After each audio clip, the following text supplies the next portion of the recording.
श्रीमद् भागवत गीता प्राचीनतम आध्यात्मिक ग्रंथ है। यह वो ग्रंथ है जिसके सर्वाधिक अनुवाद हुए हैं। सबसे ज़्यादा टीकाएं श्रीमद् भागवत गीता पर ही प्रकाशित हुई हैं। श्रीमद् भागवत गीता भगवान कृष्ण और अर्जुन के बीच का संवाद है। पांडव सेना और कौरव सेना दोनों युद्ध के लिए धर्मभूमि कुरुक्षेत्र भारत में इकट्ठी हुई थी।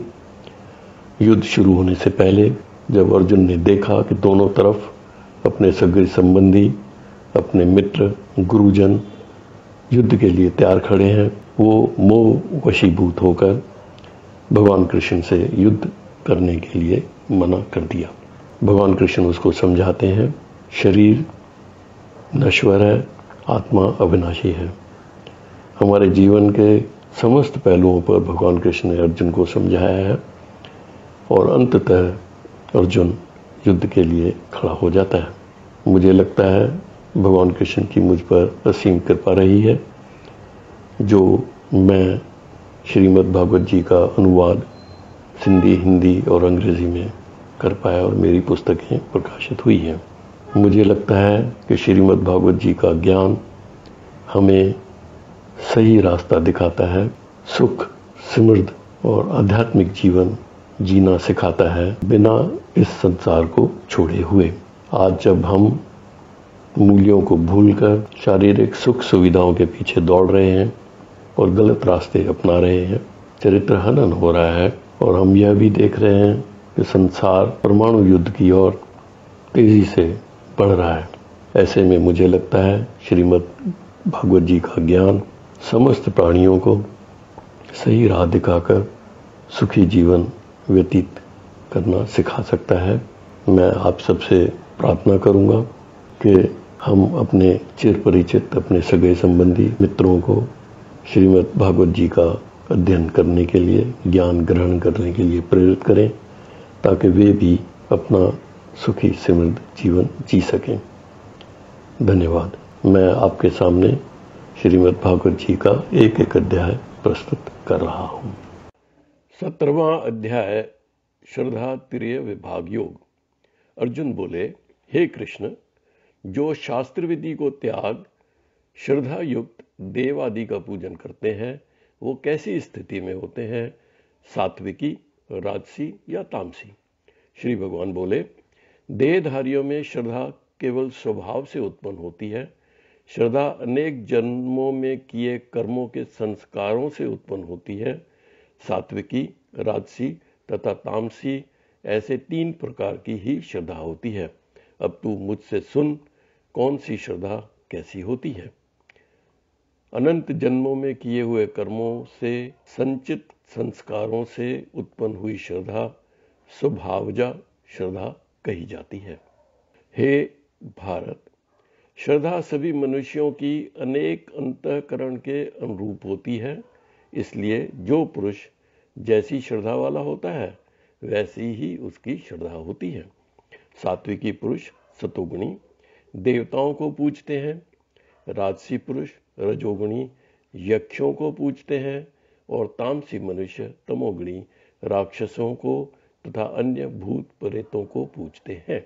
जो शास्त्र विधि रहित केवल कठोर तपस्या घोर तप को तपते हैं, जो दंभ, अहंकार, कामना, आसक्ति और बल के अभिमान युक्त होते हैं और शरीर को और शरीर रूप में स्थित परमात्मा को कष्ट पहुंचाते हैं, तू उन अज्ञानियों को आसुर स्वभाव का जान।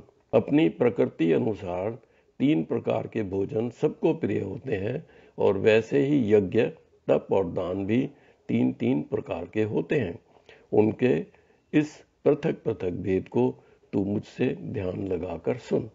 जो भोजन आयु, बुद्धि, बल, आरोग्य, सुख को बढ़ाने वाले होते हैं, जो रसयुक्त, चिकने, प्रीत बढ़ाने वाले, मन को प्रिय लगने वाले भोजन होते हैं, ऐसे भोजन के पदार्थ सात्विकी पुरुष को प्रिय होते हैं।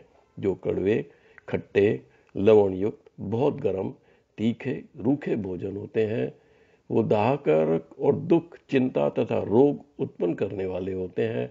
ऐसे भोजन आहार राजस पुरुष को प्रिय होते हैं। जो अधपके, रस रहित, दुर्गंध युक्त बासी पदार्थ होते हैं, ऐसे भोजन पदार्थ तामस पुरुष को प्रिय होते हैं। जो शास्त्र विधि से नियत कर्तव्य समझ यज्ञ किया जाता है, जो फल न चाहने वाले पुरुषों द्वारा यज्ञ किया जाता है, वह यज्ञ सात्विक यज्ञ कहलाता है। परंतु हे अर्जुन, जो केवल फल की इच्छा को ही दृष्टि में रख यज्ञ किया जाता है, वो राजस यज्ञ कहलाता है। जो विधि से हीन, बिना मंत्रोच्चारण, बिना दक्षिणा, बिना श्रद्धा के यज्ञ किया जाता है, वो तामस यज्ञ कहलाता है।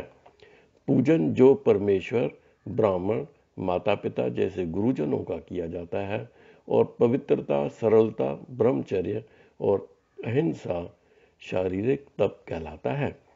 जो उत्तेजित न करने वाले प्रिय और हितकारक वाक्य बोले जाते हैं, वेद शास्त्रों का अध्ययन, परमेश्वर का जाप, वो वाणी तप कहलाता है। जो मन की प्रसन्नता, सरलता, गंभीरता, आत्म संयम रखता है और जीवन की शुद्धि, शांत भाव मन को वश में करता है और अंतःकरण के भावों की पवित्रता पर ध्यान देता है, वो मन संबंधी तप करता है। ये 3 प्रकार के तप जो फल को न चाहने वाले योगी करते हैं और परम श्रद्धा से किए जाते हैं, वो सात्विकी तप कहलाते हैं। जो सत्कार, मान, पूजा के लिए या स्वार्थ के लिए तप किया जाता है, क्षणिक फल देने वाला तप होता है, वो राजस तप कहलाता है। जो मूर्खतावश मन, वाणी और शरीर की पीड़ा सहित किया जाता है या दूसरों के अहित के लिए तप किया जाता है, वह तप तामस तप कहलाता है। जो कर्तव्य समझ फल की इच्छा न रखते हुए दान दिया जाता है, समय स्थिति को ध्यान में रख योग्य पात्र को दिया जाता है, ऐसा दान सात्विकी दान कहलाता है। किंतु जो दान कलेश पूर्वक फल की इच्छा से दिया जाता है, वह दान राजस दान कहलाता है। जो दान अनादर से अनुचित समय व स्थान में कुपात्र को दिया जाता है, वो तामस दान कहलाता है। सृष्टि के आदिकाल में ओम तत्सत परमात्मा के लिए प्रयोग किए गए हैं। वो विद्वानों, तत्वज्ञानियों ने ब्रह्म को संतुष्ट करने के लिए यज्ञ करते हुए प्रयोग किए थे। इसलिए श्रेष्ठ पुरुष हर कार्य को ओम के उच्चारण से आरंभ करते थे। ऐसा कहकर ब्राह्मण यज्ञ, दान, तप आदि क्रियाओं को करते थे। जो तत्व अर्थात परमात्मा का ही सब है कहकर किया जाता है, फल को न चाहकर जो यज्ञ, तप रूप व दान रूप क्रियाएं की जाती हैं, वो कल्याण की इच्छा वाले पुरुषों द्वारा की जाती हैं। सत्य परमात्मा का नाम सत्भाव, श्रेष्ठ भाव में प्रयोग करते हैं तथा हे पार्थ, उत्तम कर्म में सत शब्द का प्रयोग किया जाता है तथा वो जो यज्ञ, तप और दान में स्थित है, वे भी सत है। जो परमात्मा के लिए कर्म किया जाता है, निश्चय पूर्वक वो सत है। हे अर्जुन, जो हवन, दान एवं तपा हुआ तप बिना श्रद्धा के किया जाता है या जो कुछ भी किया हुआ शुभ कर्म बिना श्रद्धा के किया जाता है, वह असत है। वो न इस लोक में न मरने के बाद ही लाभदायक होता है। ओम तत्सत। श्रीमद् भगवद गीता रूप उपनिषद ब्रह्म विद्या अंतर्गत योग शास्त्र में श्री कृष्ण अर्जुन संवाद का श्रद्धा तिर्य विभाग योग नामक 17वां अध्याय समाप्त हुआ।